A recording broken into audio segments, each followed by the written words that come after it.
जे जर प्रामाणिक असते या विषयात तर स्टे आलंच नसतं. जिलबी पुणेकरांसारखी दिसते, गोड आणि मिसळ ही विकृतीची लोक त्यात दिसतात, चिकट. हा जो त्यांनी शाप दिलाय तरी लाच धरून मोहोळांनी राजीनामा दिला पाहिजे. दिवाळीच्या सणात राजकीय फटाके फोडल्यानंतर आज दंगेकर जे आहेत ते दिवाळी फराळाच्या औचित्य साधत स्वतः आज दिवाळी फराळासाठी उपस्थित आहेत. तुम्हीच ऑर्गनाईज केलेलं आहे. काय आजचं दिवाळी फराळाचं निमित्त?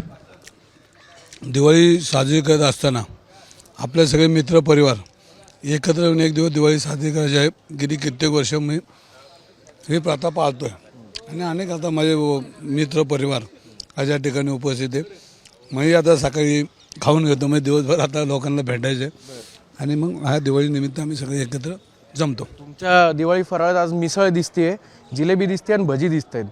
ही जिलेबी गोड आहे आणि मिसळ तिखट आहे. मग जिलेबी कोणासारखी दिसते आणि मिसळ कोणासारखी आहे? जिलबी पुणेकरांसारखी दिसते, गोड आणि मिसळ ही विकृतीची लोक त्यात दिसतात, चिकट. तुम्ही तर चवी चवीने खाताय पण ती. मग ती चवीने खातो म्हणतो, रस्त्यावर येते ना, ती दिसते लोकांना. आणि भजी पण आहेत. भजी सुंदर आहेत. कोणासाठी? भजी आता सगळ्यांना आवडतात म्हणून आपली भजी. पण गेल्या काही दिवसांपासून तुम्ही संपूर्ण दिवाळीत जे ट्विटची मालिका केली आणि आज हा फराळाचा औचित्य आहे. काय सगळा हा संपूर्ण जो कालावधी गेला 8 दिवसांचा, ज्या ट्विटच्या मालिका होत्या, त्यातून तुम्हाला काय सिद्ध करायचं होतं किंवा अजून ते मिशन पूर्ण झालंय का नाही? बघा, याच्यामध्ये सगळ्यात दुःखाची गोष्ट आहे, आता isakal.com आहे देशातील नंबर 1 ची मराठी न्यूज वेबसाईट. प्रत्येक अपडेटसाठी isakal.com ला नक्की भेट द्या.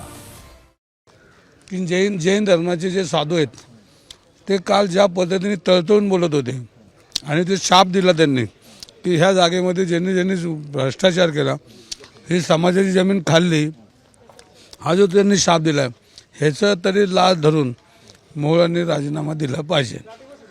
तुम्ही आज थेट मागणीच करताय राजीनामे? राजीनामा दिला पाहिजे त्यांनी. काय होईल त्यांनी, काय सिद्ध होईल? नाही, त्यांनी चुकीचंच केले. एवढे जर आरोप झाल्यानंतर त्या पदावर राहायची तुमची मराठीत लायकीच नाही.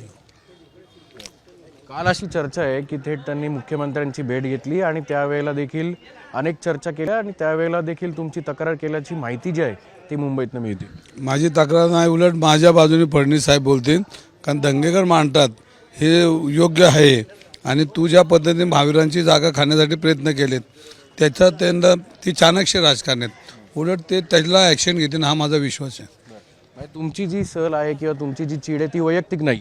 वैयक्तिक माझं कोणाच्या बांधायला बांध नाही आहे, पण महावीरांची जी जागा आहे ती जर घाण ठेवली जात असेल आणि जर जैन समाज तळतळत असेल तर त्याचं बाजू मांडणं काय गैर आहे का आपलं? तुम्ही अजून ज्या तुमच्या ट्विटच्या मालिका आहेत किंवा जे खुलासे आहेत, जे दावे आहेत ते तुम्ही करत राहणार. जोपर्यंत जैन मंदिरांचा ताबा परत त्या संस्थेला मिळत नाही, महावीरांचा जीव ज्यांनी घाण ठेवलं यांचं ॲक्शन होत नाही, तोपर्यंत ही मालिका चालू राहणार. पण दुसऱ्या बाजूला काल देखील काही लोक तिथे आले होते, त्यांनी देखील तिथलं सर्वेक्षण केलंय. धर्मदाय आयुक्तांनी जो खरं तर स्टेटस को त्या जागेवर आणलेला आहे, एक सहआयुक्तांच्या खाली एक निरीक्षक नोंदवला आहे, त्याच्या सर्वेक्षणाची नोंद देखील तिथं करायला सांगितली. हे सगळे डिफॉल्टर आहेत म्हणून तर स्टे आलं ना. चांगल्या विषयाला कोण स्टे आणणार आहे? जे जर प्रामाणिक असते या विषयात तर स्टे आलंच नसतं. म्हणजे डिफॉल्टर हे निश्चित झालं आहे आणि जे डिफॉल्टर बिल्डर आहेत ते मुरली मोहोळांचे, तेवढाच विषय. फक्त आता मुरली मोहोळ काय म्हणतात, गोखले माझे मित्र, बडेकर माझे मित्र, पण जैन समाज कोणच नाही का? एकही शब्द जैन समाजाच्या बाजूने ते बोलताना दिसत नाही.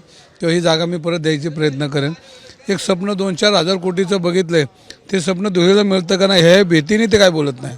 दुसऱ्या बाजूला असं देखील म्हणलं जातं आहे की मुंबईत अनेक नेते सकाळी येतात, माध्यमांशी बोलतात.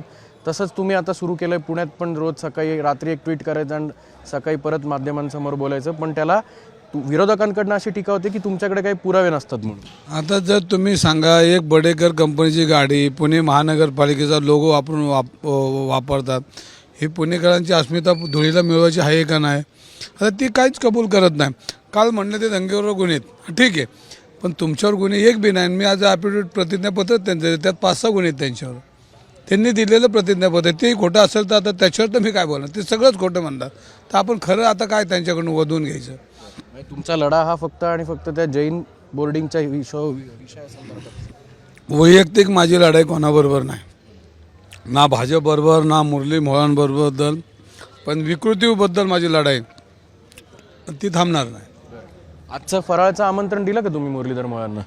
नाही, मी शक्यता मोठ्या लोकांना देत नाही, माझ्या उंचीच्या लोकांना, माझ्या बरोबरीच्या लोकांना मी देतो. एवढे मोठे लोक आणून ते मला झेपत नाही.